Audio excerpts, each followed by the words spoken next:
Minister, this question arises from the massive race of the last government to increase the pension age in 2012 without putting in place any financial bridging arrangements to cushion the blow from the way in which our pension schemes operate. So with the result that many people who took early retirement had their pension based on an uncoordinated basis until they reached the age of 65, but upon reaching 65 the full state pension is deducted from that pension, even though now they're not actually receiving it, causing massive hardship, and I'm wondering what your plans are to address it. There is no statutory retirement age in the state, and the age at which employees retire is a matter for the contract of employment between them and their employees.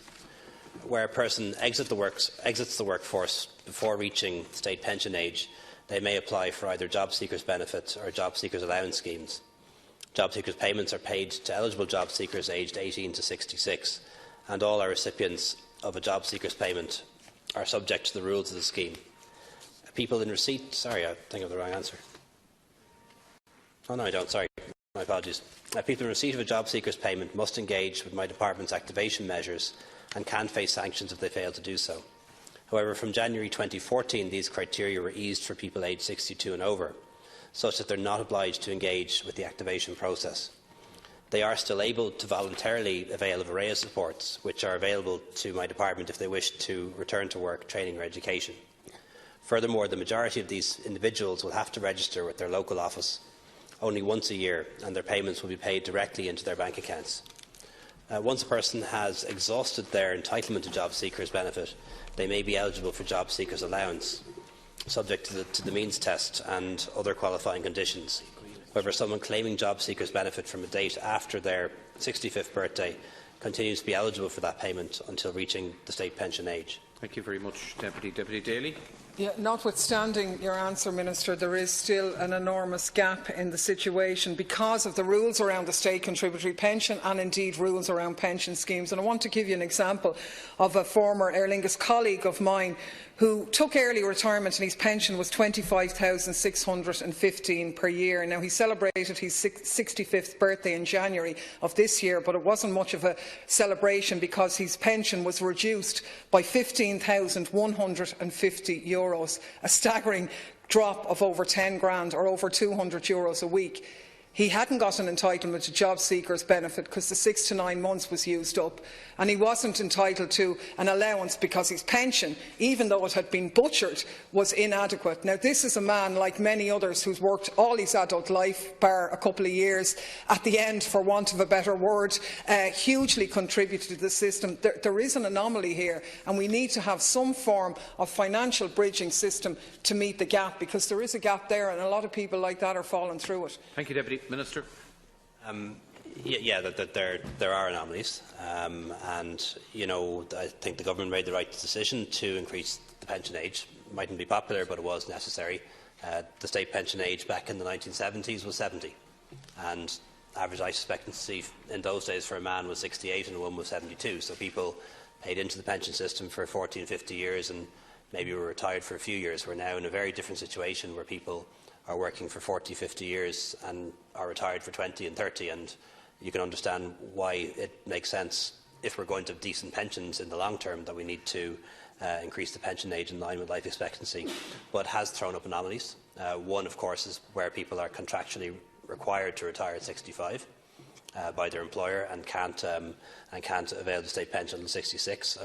We're dealing with that through employment equality law, and hopefully a change to the rules for public servants to allow them to work to 66 if they want to.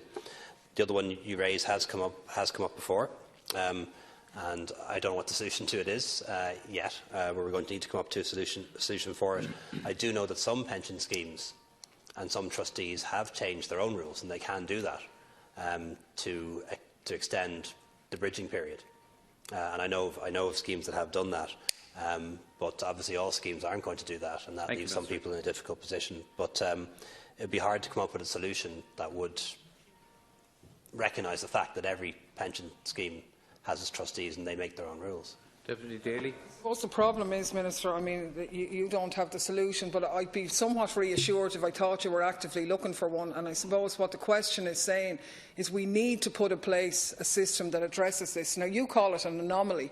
I call it a deliberate gap, if you like, or a gap that has arisen because of the way in which we structure our state contributory pension scheme and our rules around occupational pension schemes. And you see, in some cases, if the schemes themselves did absorb it, as it were, that's going to put a strain on the solvency of the pension scheme against the backdrop where there are already difficulties there, not because of actual solvency, but because of the rules around that. So what I'm asking you to do is to, maybe get the heads together in your department to look at how private pension scheme rules and the state contributory pension can be matched up or married to address what's a heartbreaking erosion in quality of life for people who've worked for years, and could be. And let's remember, by the people retiring in 2021, if we don't address this, are going to have 2 years with no income, not just one, like the situation that this man is in. Thank you, Deputy Minister, to conclude.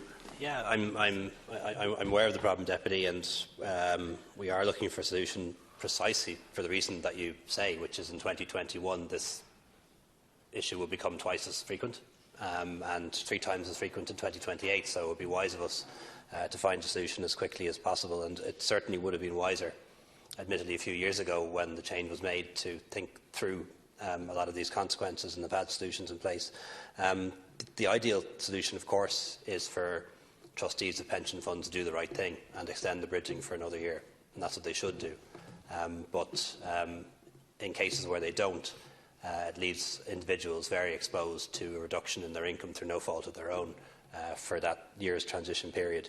And certainly while we don't have a solution yet, we are going to try and develop one. Question 48.